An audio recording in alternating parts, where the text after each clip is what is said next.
It's about that time expired. Baby, won't you let me go? Welcome.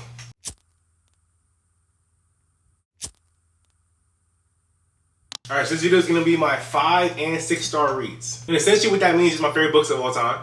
My 5 star reads are the ones that I think are a 10 out of 10. Like just off of like literary value and relatability, all this, the more cliche stuff. And then 6 star reads are the ones that I think are in a different category, as in like, these are just my favorite books ever. But before the video gets started, we just hit 10K and like, yo, I cannot thank you guys enough. That's actually insane. But if you guys are watching any of my videos, all the comments, all the likes, like just, man. So I'm obviously gonna start with my 5 star reads and then do my 6 stars after that. It's gonna be 2 different parts. But if you wanna skip to the 6 star reads, you can skip ahead, just click the chapter and it'll take you to it. No hard feelings. But alright, let's get into it. I'm trying to cut down on the intro time. Usually it's like 2-3 minutes, but not this time. Let's try to get this started faster. Alright, so the first 5 star read I have is The Bluest by Toni Morrison. So you guys have heard me talk about this book since my account started, honestly. And I always give it the acclaim of probably the best written book that I've read. I don't know if that holds up to this day anymore. There's one book that I think I might have it like on par with. That's besides the point. I think this is an amazing book. It's like a perfect mix of approachability and like dense, more complex type of writing styles. Like Toni's prose is very descriptive, but she doesn't use as many words as you think. Like it's not like you're reading someone like a Ray Bradbury who will like take 2 full paragraphs to describe a chair or like how the sun fell, which I still love, by the way. Not trying to hate on Ray Bradbury. But Toni's just so good with words that it takes her maybe like a sentence and you'll know a whole picture or something. Like it's just insane. But enough with the preface of like her writing style. Just the story itself, it follows Bukola, who's a little girl that wants blue eyes. But blue eyes are a metaphor for whiteness. Which I think is also a metaphor for her just wanting to be accepted as pretty in her society. And the book is layered with themes like that throughout. It's not even just the main character. Like just in general, when you see something that you think has meaning in the book, you'll read it, think it has one meaning. If you critically think about that one, there's another meaning behind that. It's just insane. Toni's so good. But it's also a multi-generational story where like Bukola's the main character, but we see like her mom, we see Charlie, we see like it goes back I think 3 generations. And the reason why it was so cool to me is because all of the generations dealt with the same type of feeling Bukola did, just in different ways. They all wanted to be accepted by something they know they couldn't be accepted by, but they tried their best to do it. It's almost like a form of absurdism, kind of like the Camus philosophy. But it was cool to read because Toni would give us like a nugget of the future and then go back to the past, to where you would read through the past with this small information of knowledge you have of the future, but the character you're reading doesn't know it. So like sometimes you're like angry at the character, sometimes you're like, why don't you just do this? But you gotta think, they don't know what you know. Like it's just stuff like that. Toni was just absolutely amazing. Bluest is a must read, definitely 5 stars. Next book, you guys know it by now. Picture of Dorian Gray, Oscar Wilde. So I did do an hour-long review on this book. Yes, an hour long, it's insane. But this is the very first book that I read when I first started my whole reading journey. Man, I loved it so much where I don't think it'll ever leave like any favorites list I ever do. Like I've read a lot of books since then. Like this is the first one I read. But even to this day, like I always have a small like piece of my heart that's gonna be like, all right, you gotta add in Dorian Gray every video. But essentially the story is about a young aristocrat in Victorian era London named Dorian Gray. And everyone gives him all these positive affirmations. He's like the greatest thing, he can do no wrong. Until there's this one person named Lord Henry that skews his whole mindset. And basically he tells him that his youth and beauty is all that matters in life. And that small anecdote completely shattered Dorian's psyche. It was over after that. And while that was going on, Dorian was sitting for a painting. And he goes to look at the painting after it's done. And he sees how beautiful the painting is. And he instantly gets jealous of it. He then exclaims to the world that I never want to age. I don't want any of my sins to reflect on me. Let it all reflect on the painting. And from then on out, Dorian never ages and he can't see his sins on him. And it only reflects to the painting. Probably one of the most interesting storylines or like plots that I ever read, ever, to this day. And Oscar's writing style was one that's so compelling, like for anyone that's trying to get into maybe like not even just reading in general, because I think this is good for even people that are more advanced, like trying like to get into Victorian era or more of the flowery type of authors. Oscar's a perfect gateway. His writing is absolutely amazing. There's a lot of philosophical nuggets too. There's a lot of stuff going on about purity, vanity, locus of control, command, all kind of stuff where like I would have never expected that going in, especially my first book ever. I was like, yo, this is amazing. And I like how he switches the prose when he has different characters, because a lot of books I've read, at least recently, have been like the same prose for every character, just different perspective. But not when it came to Dorian Gray. Like, Oscar would write Henry's stuff, and it would be still like sizey, still good chunk of a paragraph, but it would be like super short sentences, but it would be super philosophical. Like, and I envisioned it in my head as where Henry was just like kind of commanding Dorian to do stuff. Like, it would just come off super intelligent. And honestly, if I put myself in Dorian's shoes and he had only heard positive his whole life, I could see how that could be like, he may be right. It's crazy. And then Dorian's type of prose was just much more elegant. Dorian spoke proper because he was, Victorian 18th century London. Like, that's how it was. But it's a great read. Absolutely. I cannot recommend this book enough. Definitely 5 stars. Next book, Frankenstein, Mary Shelley, 1818 text. So I have just recently found out she wrote this book at 18. That's probably the craziest thing I've ever heard. Like, I knew she was young when she wrote it, but 18 is actually insane. Like, I'm 22 now, and like, that's me writing one of the greatest books ever 4 years ago. But when it comes to the writing style, which is probably the most impressive part of the book to me outside of the themes, it surprises me so much that she was so young and being able to capture the human condition so well. Especially through the eyes of someone that's not necessarily human. Like, the monster's not human. But when you're reading it, it's like you're relating to something that you shouldn't be able to relate to. And that's probably the craziest thing. Like, I thought about this recently before I was thinking about like books for this video, and I knew this was going to be one of them just off of that. Like, throughout this book, you just feel so tight-knit with the monster because you feel bad. You feel alienated with the monster. You feel like you've been isolated. You feel like you've been shunned by your creator. And honestly, I know this is like a vague kind of term insert here, but you could almost call it personifying. Like, personifying means to give inanimate objects or things that aren't humanoid, human-like qualities. And I feel like that's what this whole book was doing because the monster's not human. And that is, oh my God. When I thought about that, I was like, yo, this is the best book ever. There's also certain parts of this book that I think are probably some of the best written portions of any book I've ever read. Like, the initial, like the shunning of the monster from Victor Frankenstein that could be top 3 segments of a book I've ever read. I might do that video soon, actually. And then immediately following that, whenever the monster's walking away, like he's thinking by himself, like there's just a lot of parts of the book where I felt so attached to characters, and it was like, yo, Mary, she's the one. Great book. Like, even before that, the creation of the monster is amazing too. Like, the tension and like the horror, like, I could feel it. It was like palpable. Like, from Victor Frankenstein's eyes, like, he knew what he had done. Like, he knew the consequences of playing God, and he did it anyway. And he just, it felt so real when I was reading it. I also think I love this book so much because, like, I went into it thinking it was something that it wasn't. It was much more serious, gothic. Obviously, it's gothic era, so it was like dark, scary, gloomy kind of feeling. But I didn't expect any of that going in. Like, I thought it was going to be just like someone creates a monster. That monster's kind of goofy. Like, I thought it was like more comedic, but this is probably one of the more serious books I've read, especially theme-wise and just writing style-wise. Like, which is why her being 18 is insane, because it's so brooding. It's so like dark. And I'm reading it and I'm like, yo, what mindset were you in writing this? 5-star read. Please read this. The next 5-star read is Diary of a Young Girl, or Diary of Anne Frank. So I just did a recent reread of this, and honestly, it's probably one of the most emotionally driven, like, powerful, honestly, pieces of media I've ever consumed in my entire life ever. Obviously, everyone knows about Anne Frank, who was like in an attic in an annex in the Netherlands whenever Nazi Germany took over in World War II. And I know it sounds crazy, but I think people overlook this book, and I think it's simply because of familiarity. Like, people have heard about it their whole life. They heard about it in school. It's always talked about as like the best memoir of all time. But like, it's just, to me, it needs to be talked about even more than it is. Like, my favorite word is, this is weird to say, but duality is my favorite word, and it's just because, to me, it's the most compelling, most approachable thing humans can do when it comes to creating anything. Like, if you can do a good representation of duality in any form, it allows the audience to go into it seeing two things they need to be contrasting throughout them interacting with the work you've made. So I always look for duality in anything I read, but in this book, it's just so poignant. It's like, Anne is super...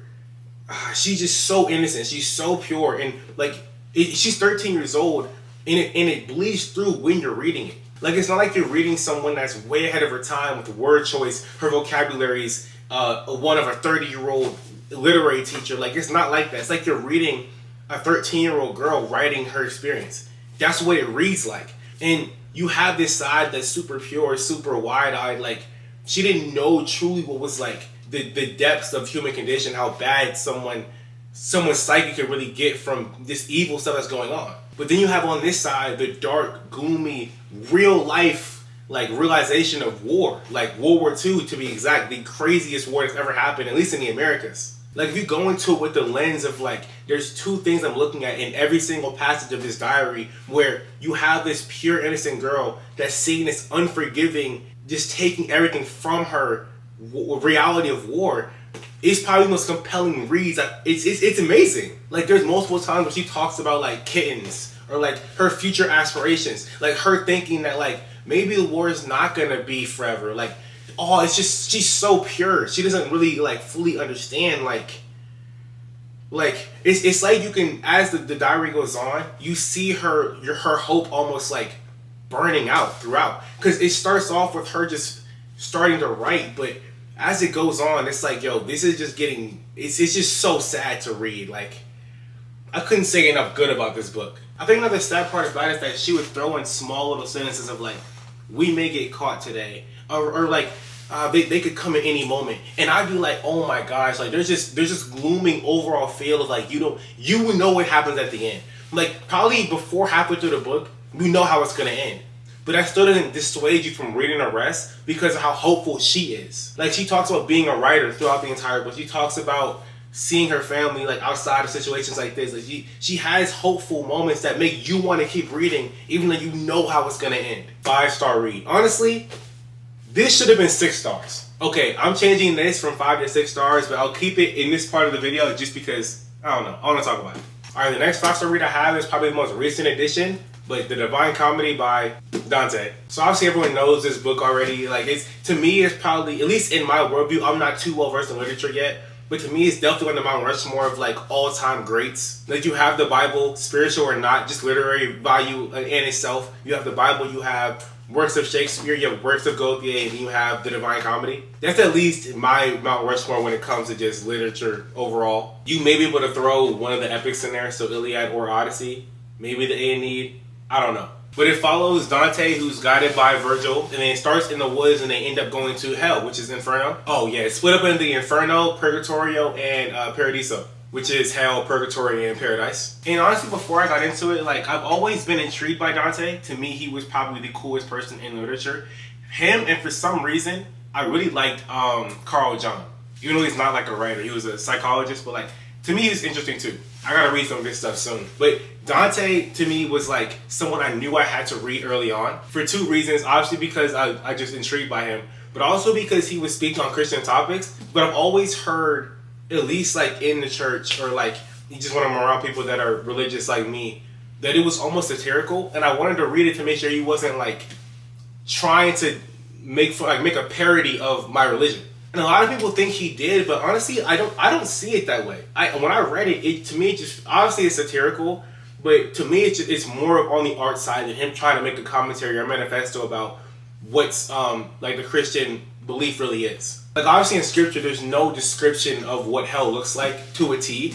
Like, Jesus talks about fire and brimstone. He talks about gnashing of teeth, weeping and gnashing of teeth. He talks about stuff like that, but not like people, places. Like, it's nothing like that. But Dante does, and to me that proves that he was just taking more creative liberty, trying to, I don't know, try and just give more of a picture of, like, this is the world I want to create. I didn't see it as him trying to make a parody of it. And after I realized it wasn't a parody, I was like, okay, let me read this for what it truly is.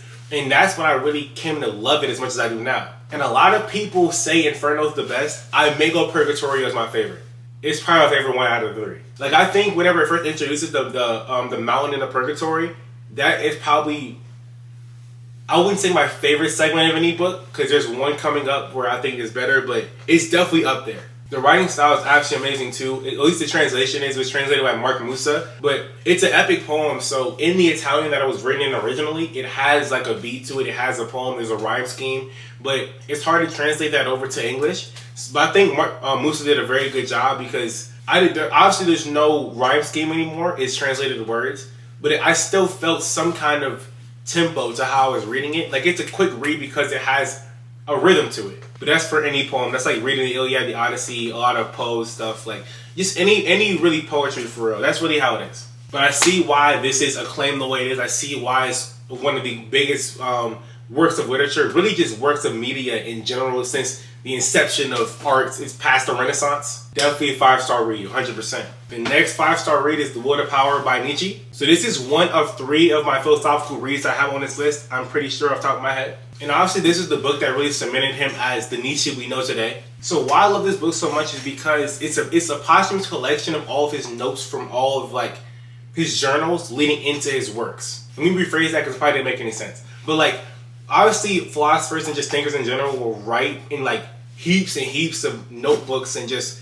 papers everywhere of their thoughts before compiling it into a book. And from my understanding, The Will to Power is that whoever collected them posthumously, I don't think people know who it was, but it took all those notes and put them into like one collection of just, this is Nietzsche's essential philosophy. And it's structured that way to where like it'll have like 1 paragraph, 2 paragraph, 3 paragraph, where it reads like a bunch of scattered notes, but for some reason they all have like a central theme. It's super interesting to read. Like it mixes all of his like prior works. Like I read Birth of Tragedy, so it mixes Birth of Tragedy, Ecce Homo, Thus Spoke Zarathustra, the Joyful Sciences, like all of his stuff prior to 1900, whenever he untimely passed away.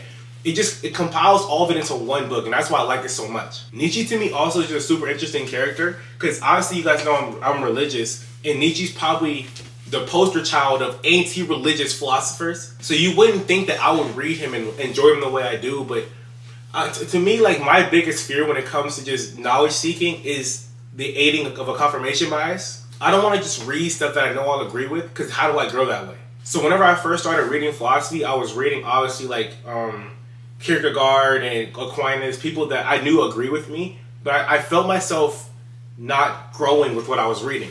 So like I went and found, okay, let me go find the most atheist person I know. So I instantly went and picked up Will to Power, and this is my first one I really read.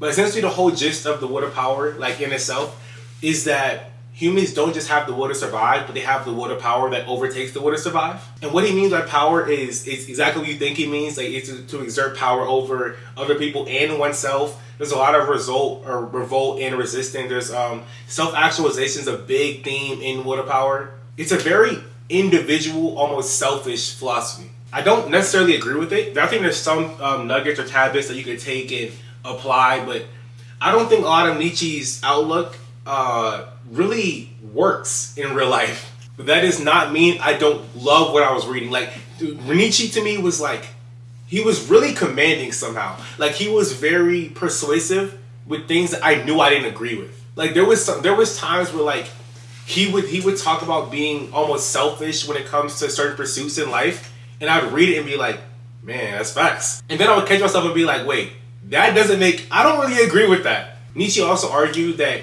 he thought natural human morals would prevent human development. He thought it could kind of put a cap or a limit on how much we could really expand as like a human race. So he said to embrace your instincts and embrace what you feel would be right. Like a lot of stuff that it just comes to selfish, it always goes inward. And I'm not saying selfish in a bad way. That's just the only word I can think of to use it. But I'm also a big advocate of words themselves. And I think positive and negative connotation have honestly ruined the value of words. Like we have a negative connotation of what selfish means, and I don't think it's always selfish. I'm just saying selfish as in he trusts himself over everybody else. He thinks that's where the true value is in life. I'm not saying it's a bad thing, I'm just saying that's what he believes. Another thing that I thought was cool about the Will to Power is that he almost personified it and gave it legs and gave it arms. He was basically saying that it can like transfuse itself into other things to where like the Will to Power is everything. I'm pretty sure that's a quote in the book. I'm pretty sure the quote is, the world is the Will to Power and nothing else, and everything's the Will to Power and nothing else. Crazy quote, I know. But back to what I was saying, basically the Will to Power can infuse itself into ambition.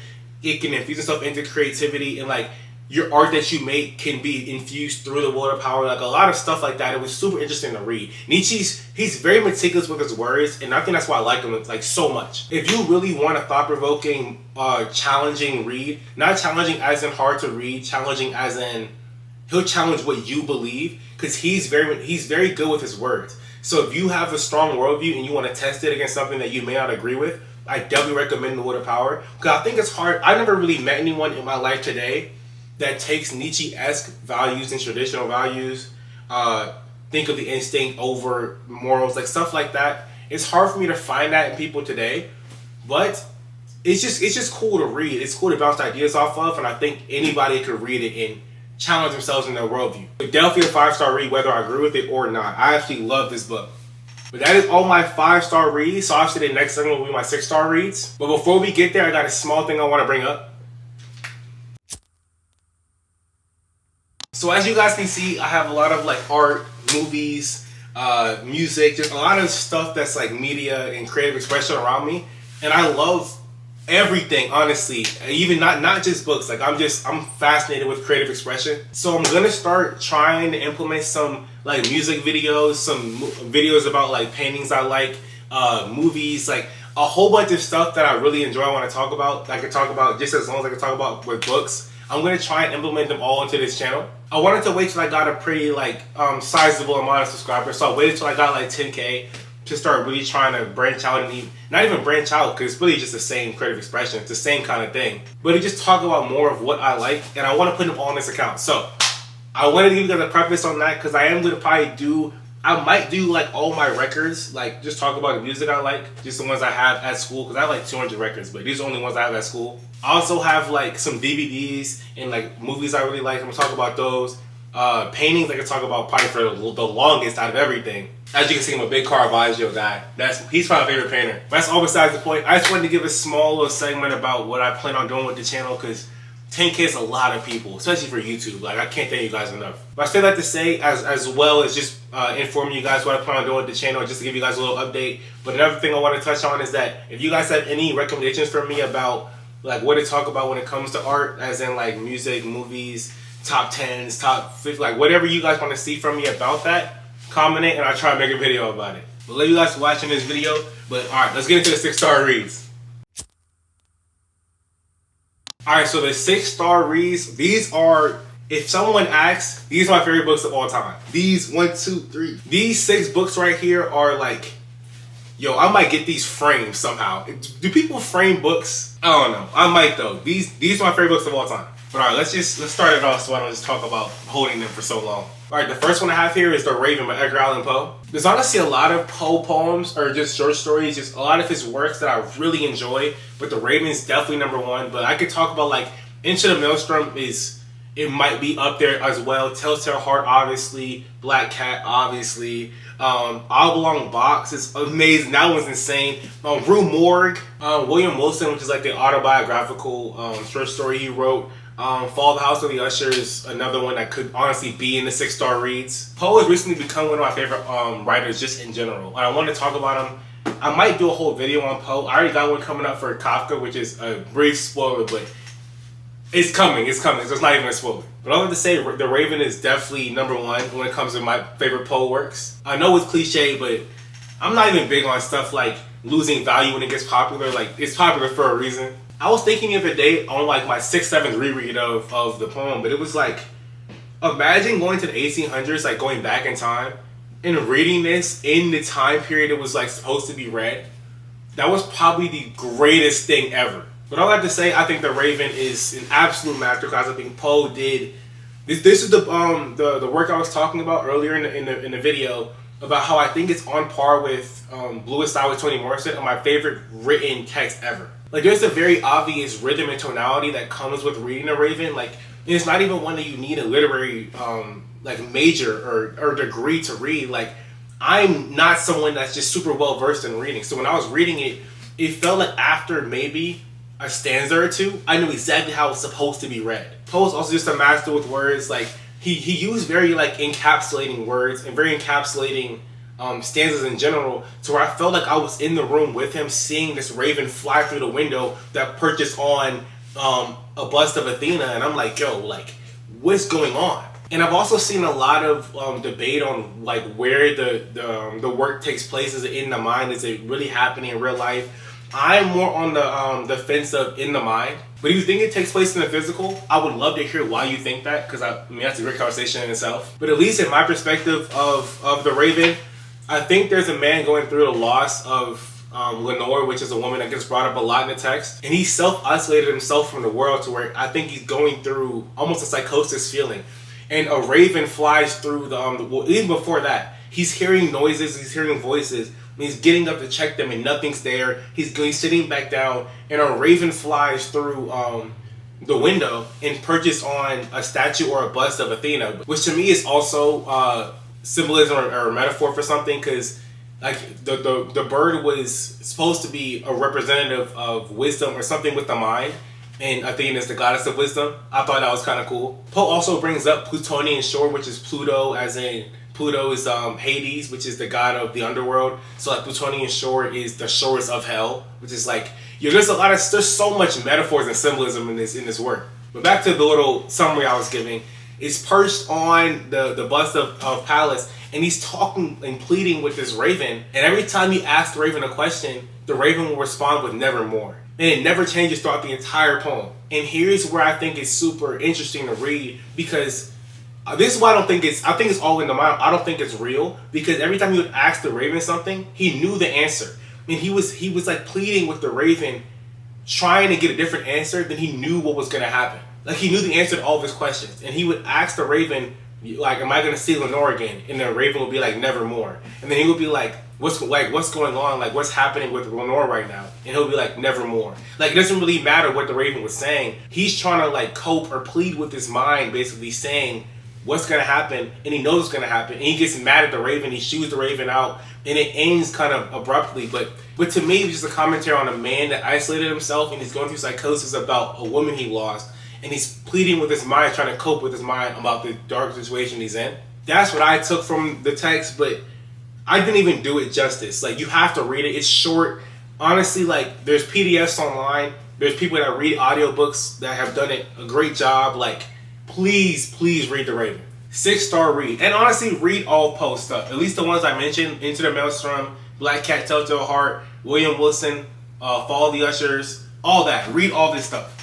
Next book, Passion According to GH by Clarice Lispector. 6 stars. So this is by far my most annotated book. Like, as you can see, there's like annotations on every single page, but sometimes there's like post-it notes of like, I just couldn't even fit all my thoughts on these pages. And Clarice gets complimented with Kafka a lot. They get talked about in the same kind of conversations because they both kind of use this more bleak atmosphere to convey their feelings. But to me, I think where they differ is that they both use the bleak atmosphere, but one broods in it more and one is more whimsical about it. Kafka will talk about his bleak atmosphere, his brooding kind of gloomy feel, and it'll be short, concise sentences. He won't try and give you too much, but the words he does use are so powerful. Like, that's where Kafka's realm is at. But I think Clarice will have these whimsical 4-5 paragraph summaries about these things that honestly don't make any sense. Like, when you're reading it, I saw a comment about it the other day. Like, they said when you read Clarice, don't read the words. Like, read your emotions. Read how you're feeling inside. Like, essentially, what you're feeling is what the words are saying. Like, even if the words don't exactly say how you're feeling is what she wants you to feel. I don't know if that makes any sense, but that's the best way I can explain it, to where when Clarice is writing, at least from my perspective, I feel like the words she's saying, they're not holding the weight of what words mean in any other literature. It's like she's describing a feeling, and the feeling that you're getting is what she wanted you to feel, even if the words don't agree. Like, I vividly remember there was a time, like, okay, well, I'll give you the quick summary. And the summary is going to be weird, and I promise you it's a great book. Please don't get thrown off by the summary. But essentially, there's a woman that goes into her maid's room and sees a cockroach. And a lot of stuff happens, probably like a cool chapter or two. But eventually she kills the cockroach, and the cockroach represented something way bigger than just an insect. It was like the killing of life. And she takes that life, and there's like a whimsical 200 pages of like this philosophical, magical journey of her letting go of a false reality she was in to really see truth. And her taking life of something that was minuscule as a cockroach did all of that for her. Now, you would think, I promise, I felt the same way. You think it'd be boring, you think it would be like, why would you want to read that? I promise it's probably the best thing I've ever read. But back to what I was saying just briefly before that summary, I vividly remember there's a time where it's talking about letting go of a third leg. And I'll probably talk about this in another video if I ever do like a philosophy video. But the third leg to Clarice was She created a false reality in her head that she wanted to be grounded by, because she knew if she let go of this third leg or this cane or this metal rod she was holding on to the ground with, that she would vast into the infinite, the unknown. And she was scared of doing that, so she held on to this. Basically, she was holding on to the false reality that she created, so she didn't get overwhelmed by the infinite. But how it's written, it's literally like chicken scratch of someone going through psychosis or an existential crisis. And I was reading it and I was like, what she's saying on paper makes no sense. But why am I understanding it in my heart? I know what she's saying, even though the words don't really like matter. And I hate it. I know, like, I think I'm doing a good job explaining it, but for some reason I feel like I'm not. And it's going to eat at me this entire time. Hopefully you understand what I'm saying. I'm going to try one more time. When you read this book, because I highly recommend it. Read this. I read Agua Viva as well. Read Agua Viva and this. When you read Clarice, don't try and pick it apart as if it's like a Toni Morrison or a Kafka, to where the words mean exactly what they mean. They're really short, punchy. You know the picture they're painting is one that is exactly what the words are describing. Don't read it like that. Like, honestly, read it relatively fast. Like, try and like read the words still. I'm not saying skip words. I'm saying like read them fast to where you just get the gist of what's going on. And I promise you, the feeling you get is what she's trying to say. That's the best way I can explain it. But definitely 6-star read Passion According to GH, and read Agua Viva. That's another great one.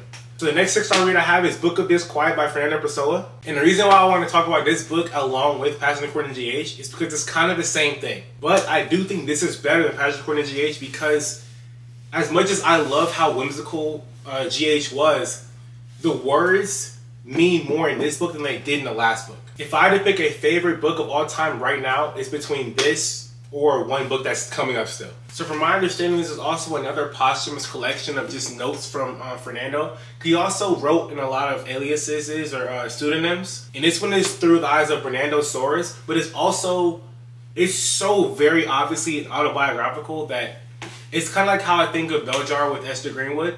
And this was published, I'm pretty sure Pessoa died in the 1930s. This came out in like 1980s. And apparently all these fragments from this book, because this book is written in like these structural fragments, kind of like what a power is. But they're always like, they were found in his trunk whenever he died. Like, that's how I just love, like, brief sidebar. I think you guys gotta understand how many great minds there are to ever walk the planet. Like, one of my favorite books ever, literally ever made, not even books, one of my favorite pieces of media, something that's ever been created ever, is someone's pages of journals that were found in his trunk after he died. Like, that is the craziest thing ever. This book is also probably the best depiction of the human condition there is ever in anything at all. Like, if you want to really know how the human psyche is and how it can really change whenever you isolate it and you stuck in your mind a lot, if you're someone that really thinks a lot, you'll relate so much with this book, because it's literally saying how you feel in words you cannot express. I have not read any of Pessoa's poetry, but I heard it's even better than Disquiet. Like, I just never really found it, and it's like $50 online. I'm not paying for that. At least not right now. I'm still in college. But I have to get it soon, just because I've never read anything like this. And I'm going to spoil it. My favorite book of all time is The Bell Jar. It's coming up soon, but I had to give a comparison. I love The Bell Jar for what it is as a story, how well Sylvia took her struggles with depression and psychosis, put it into Esther because she didn't want to give power to the depression that she was feeling. Like, I love it for what it is, but when it comes to like what a book has done for me in my psyche, when it comes to how I see the world, outside of anything philosophical, outside of anything religious, this is still fiction. This might be my favorite book of all time.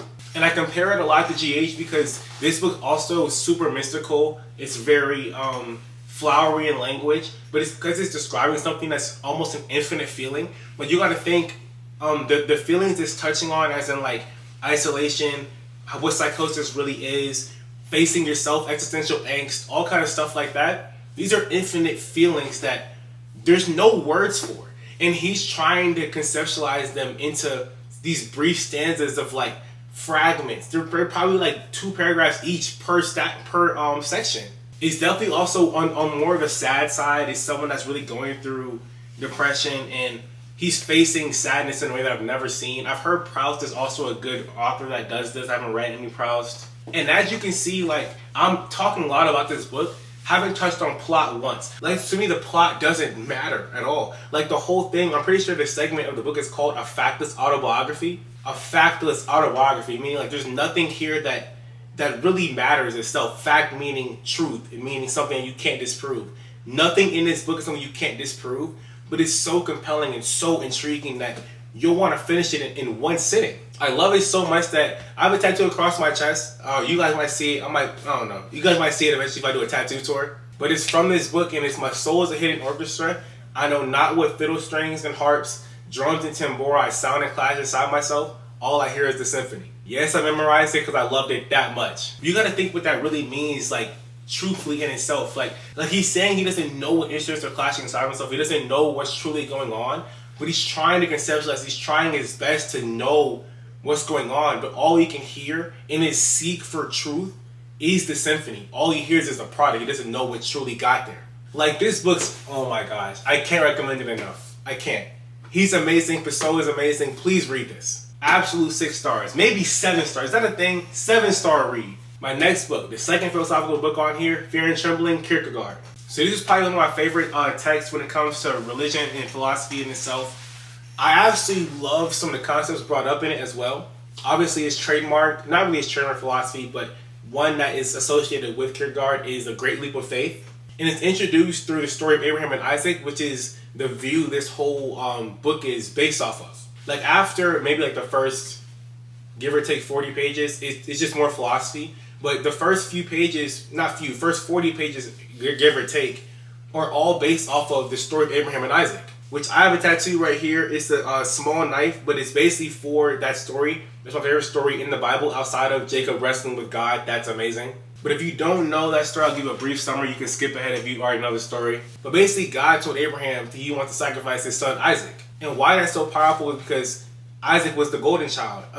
Abraham obviously had Ishmael, but that was with Hagar. It wasn't with Sarah. Like, his first real offspring with Sarah was Isaac, and he was supposed to be like the leader of nations coming forth. So God asking Abraham to sacrifice him is something that was unheard. He was like, why would I do that? But Abraham ends up going to the mountains, and he's ready to sacrifice his son for God, which is a leap of faith that Kierkegaard's talking about throughout the entire book. But right when he goes to do it, God says, "Stop! You've proven that you are loyal to me. You've proven you're faithful to me.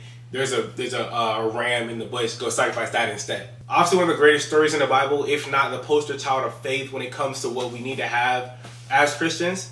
But it's not a story you would think you could spin off an entire philosophical work based off of. And that's why I love this book so much. That's what he does. So the attunement of this book is basically like different scenarios of Abraham and Isaac's story of like how it could have went down.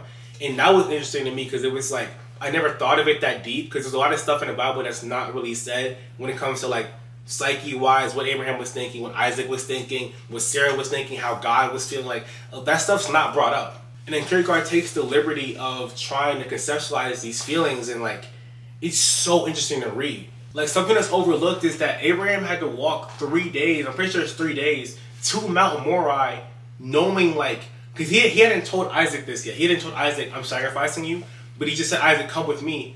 And imagine how brooding and how like thought-provoking those 3 days of walking, knowing you have to sacrifice your son when you get to this mountain. How was he feeling in that moment? And then you got to think, how was Isaac feeling seeing that, okay, we go to sacrifice things on mountains, and we're going to a mountain, but I don't see any rams, I don't see anything. Is it me that's getting sacrificed? Like, thoughts like that you don't think about when you just read this stuff in the scriptures in the Bible. But Kierkegaard brings all this stuff up in Fear and Trembling, and it's like, it makes me think about stories way more, or think about these events way more. Because these aren't just like names in a book. Like, this really happened. These are stories that really took place, and these people have feelings the way we do. It's just really good. It's also one of the harder books that I had to read. Like, Kierkegaard writes a certain way to where he's almost like tricky. And sometimes I don't really know what he's trying to say. I had to like look up a lot of stuff because it's very well acclaimed. So there's a lot of stuff online that I could reference. But it was one of the harder reads I had to get through. I felt really accomplished when I finished it. But great read, definitely 6 stars. I've also read Self-Examination by Kierkegaard. It's like a kind of a self-help book for Christians. Great one. I also recommend Either Or. I'm reading Either Or right now. It's amazing. Definitely read that as well. The next 6-star read. I just finished it recently. I did my third reread of this book. I finished it yesterday. The Myth of Sisyphus by Albert Camus, 6 stars. So this is the essay that immediately followed The Stranger by Albert Camus, which is where he introduced this philosophy of absurdism. So absurdism in a nutshell, I think it's important to preface it going in. Camus believed that the world itself has no meaning and the human mind wants meaning. And it's not absurd in and of itself for the world not to have meaning, and it's not absurd that the human mind wants meaning, but the absurd is in the contradiction of the human mind would try and find it and the world doesn't have any. It's like the contradiction is the face-to-face, the acknowledgement of this won't work. That's the absurd. And in The Stranger, it's not really a philosophical work as in he's telling you like a manifesto. It's woven into a story.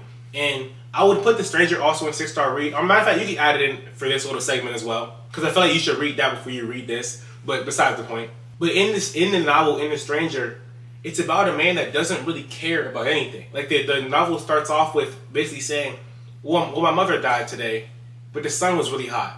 Like basically saying, my mom died. I don't really care too much about that. I care that the sun is beaming on my face, which really punches home like nothing really matters outside of what you can feel. Like he doesn't really think emotions matter. He thinks that's just chemical imbalances in your brain.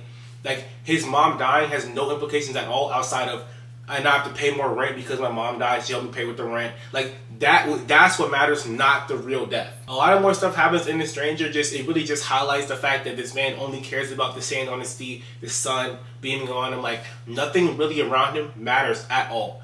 And when I read that and it finished, I was really confused as to what's the point then? Like what really matters? And to me, that's the most dangerous thing a human that critically thinks about life can say to themselves.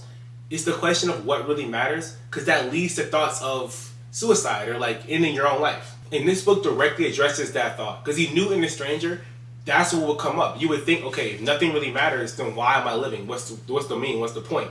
And in Myth of Sisyphus, he talks about suicide from the beginning. He initially brings up that, okay, this can be a thought that you get from the philosophy I proposed. Here's how you cope with it. And it's split into a few parts. Like obviously in the beginning of this segment, he talks about the suicide thing for the first 2 pages or so. But then it goes into the absurd man, Don Juanism. He goes into the conqueror, like different aspects of the absurd. He talks about absurd works of art, where art can be used as like a form of escapism. Like there's a lot of cool, interesting things about his philosophy in itself. But none of that's really why it's 6 stars to me. It's 6 stars to me because of the last segment of this book. Even though it's all good up until this point, I'm pretty sure it would still be at least 5 stars to me if it wasn't for these last 3 pages. But the last segment is literally 3 pages and it's titled The Myth of Sisyphus. And he compares life to the story of Sisyphus in Greek mythology, who was in Tartarus. Actually, let me explain that story before. So Sisyphus was the king of Ephyra, and he was known for his deceitful and tricky nature, and he would always trick the gods or like be deceitful against the gods. But here's where it gets tricky, because somehow he got wind that he was going to be sent to Hades, which means he knew he was going to die soon. So he tells his wife to put his body in the middle of the city corner, like in the middle of like the city. So when he dies, he gets sent to Hades, and he tells Pluto, or Hades himself, like, you know, the god, the Greek god. I know it's confusing because Hades is a place and a god, but stick with me. He tells Hades, like, yo, let me go curse out my wife. Why did you put my body in the middle of the city? So Hades, who just got tricked, lets him out of the underworld.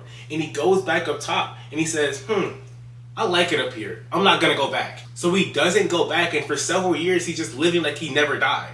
Which means he tricked the gods again, but this time he tricked death. He tricked Thanatos. So once the guys get wind of this, they say, okay, he's done. So they send Hermes to go get him. And once they get him, they bring him to Tartarus now, which is under Hades. And Tartarus in Greek mythology is a place it's worse than Hades, because Hades is still like, it's just hell. There's like, not just hell, well, you're burning for eternity, but it's just not. Tartarus is, you do the same thing over and over again, and it resembles the crime you did in real life. It's argued in Greek mythology that if Hades is, you still have your conscience, you may not know what's going on, but in Tartarus, you retain your consciousness and you know what's going on. You know you're doing the same thing over and over again, which is part of the torture. Like the torture is that, okay, you're doing the same thing over and over again, and you know you're doing it over and over again because you can't stop it. But anyway, Sisyphus gets to Tartarus, and his punishment is that he has to push a rock up a hill for all eternity, and if he gets it over the hill, he can get out of Tartarus. But here's the kicker. Once he gets it to the top of the hill, right when it's about to go over, it falls all the way back down, every single time. That is the tale of Sisyphus. Now, Camus compares that tale to life, explicitly the last part, meaning he compares life to Sisyphus pushing up the boulder, up the hill, over and over again, a meaningless amount of time, because it doesn't really matter. And basically he's saying that life has no true meaning, because there's no reason for Sisyphus to keep pushing up the boulder up the hill, because for one, he's conscious and he knows that it's not going to matter if he gets it to the top or not, because he'll never get it over. Like, a big thing of absurdism is that there's no hope. Hope's not a real thing. He's saying that hope is used to deceive people, it's used to trick people, and he's saying that there's no hope in situations where if you keep pushing this boulder up the hill, if you keep living life thinking there's hope, it'll keep rolling back down on you, and you're going to keep going back down to get it. And just off of that, that's already super cool in itself. But what's cool to me is that Camus offered a solution to this seeming infinite problem. And this is where we get the most probably famous quote in philosophy. It's definitely top 3. It's up there with I think therefore I am. But it's one must imagine Sisyphus happy. And basically he's saying that if you imagine Sisyphus happy pushing the boulder up the hill, is it still punishment? Is it still torture? Even though he's still pushing the boulder up the hill, having to watch it fall all the way back down, walk all the way down, pick it up, start pushing again to do the same thing over and over again. If he enjoys the act of doing something for eternity, it's no longer an eternal punishment. Which basically means he's saying that if we know there's no hope in life, there's no true meaning in life, once you acknowledge that, you can then live life on your own terms. You're no longer trying to seek for things outside of yourself. You're not looking for something to save you. Like, nothing can happen outside of what you do for yourself. If you think it's happiness that you can find, you can do that yourself. Find it yourself. Don't hope for it to come to you. Now, do I agree with the philosophy? Not at all. Do I think this philosophy works outside of the comfort of your own home? Can you live with no hope outside of your own house? I don't think you can. But just like Nietzsche, me not agreeing with it doesn't matter at all. I love reading it. It was so cool to me. Like, I think absurdism is a cool branch off from what existentialism really is. Because existentialism is a really broad topic and it's a lot of branch offs. But I think it's hard to get absurdism from that branch. Like, I think it's a well thought out, really fleshed out philosophy. One that's really interesting to read. I know why it's acclaimed the way it is. And I also just really enjoyed the read. I think it was really cool parallels. I'm also a big Greek mythology fan. So when I saw Sisyphus in the title, I was like, okay, I'm reading it already. And then I was just surprised at how well it was done. It was super, really just fleshed out, really thought out. The philosophy was super engaging. Man, he doesn't try and overbear you with words. It's 135 pages, give or take.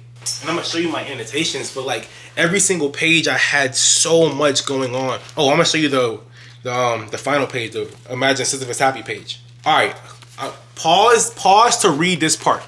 Pause to read this page. I'm going to put it all the way back. Hopefully you guys can see this. Do you see the one must imagine Sisyphus happy part? With the highlighted? This is probably the greatest page in philosophy history right here. All I have to say though, 6-star read. Please read this book. And the final book I have on this list, I already mentioned it, probably my favorite book of all time, with Book of Disquiet, because I can't really choose right now. I don't know. This might just be number 1. The Bell Jar by Sylvia Plath, greatest book of all time. So 6 stars. So this is the only novel that Sylvia ever wrote, and I can't say enough good about it. You guys have heard me talk about it since the inception of my account, but I don't think there's a better depiction of depression in any media ever, at all. That's better than this. I can't see that. I don't know how you can put depression and psychosis into better words than this. And just to add on to this segment of the video, I want to add on her journals and I want to add on her poems and short stories. Because she writes much more personal in those to where you can fully understand who Sylvia was herself. But The Bell Jar is like a great culmination of all those personal feelings into a character that's not her. That's why I think this book is so good to me. Because I've read her journals, and in her journals she talks about how she doesn't want to give the depression and dark feelings she's having gloomed over her life. She doesn't want to give it power by saying, I'm going through this. So she wrote The Bell Jar in the form of Esther Greenwood instead of herself, because she didn't want to give the depression power. So there's almost like this withdrawn kind of feeling you have reading it, as to where, like, I read the entirety of The Bell Jar knowing it's through the eyes of Sylvia, but she just didn't like she was holding something back. And that's why I feel like coupling the bell jar with her journals is probably the best way you can like tandem read any book. Like I recommend you reading like 100 pages of her journals and then reading the bell jar, some of the bell jar, reading her journals, reading the bell jar, because they literally go hand in hand. Like you see like there's like a gap of like Esther, gap of like not trying to give depression power, then Sylvia going through the depression, but this gap is filled in with the journals. So for you to get the whole picture, you can literally see Sylvia writing her journals through Esther if you read them both together. Like it's just so good. It's so good. And I've said it a million times. I might keep this segment short because like, for one, I'm doing an entire video like I did with Dorian Gray, like an hour-long video on the bell jar and Sylvia herself soon. That's probably coming up within the next 2 videos. So I'll save my long spiel, which I can give right now, but I'll wait. I'll save it for that video. But I will give a quick gist of why I love this book so much, just a brief summary. Well, not summary, but just one tad bit of why I like it so much. But the one thing I have to say is that I just think depression is the hardest emotion to capture.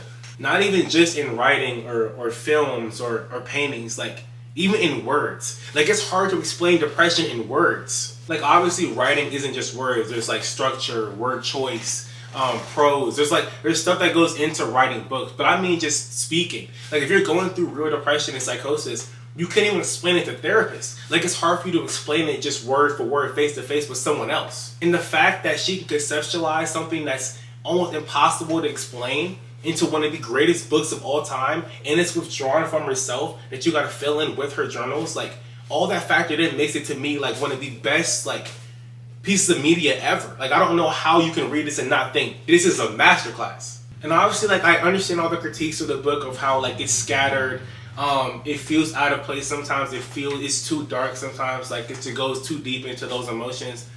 But the reason why I think it doesn't really bother me that people have that critique is because those are the reasons why I like it. Like I relate a lot to the book. I have a lot of resemblance with Esther. So whenever I'm reading scattered or like displaced kind of thoughts and emotions, I understand why it's written that way, because that's how you feel when you're going through something like that. Like this book reads like you're reading someone going through psychosis, and she's not trying to sugarcoat the emotion. Like a lot of depression and sad media you'll have, there's like a guise of commerciality or mass appeal over it to where they don't try and really dive into what the emotion really feels like. Sylvia did none of that. Sylvia probably gave the most blunt, sharp-edged, real, just overall powerful, touching depiction of depression there is ever. I don't think there's anything better than this. And I also think the last line of this book's the greatest line ever. Like when I read it, I put the book down and like sat at I looked at my ceiling for like an hour. But the line is, I sat back, listened to the old brag of my heart. I am. And if you read the book, you'll know why that line is just so powerful, because she just went through all this stuff and she finally comes to terms with like, I am who I am and I'll always be who I was supposed to be. You guys know how I feel about this book. Like I don't even know why I'm even trying to explain it. I'm definitely going to do a video on the bell jar soon. Like it's going to be an hour plus for sure. But those are my 5 and 6 star reads. Gotta put all these up now.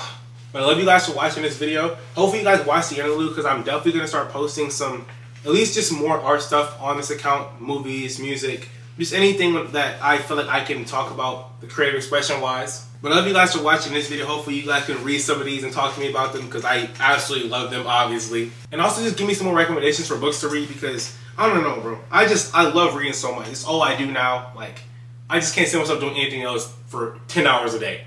Alright, love you guys. I gotta go to class. It's literally like in 10 minutes.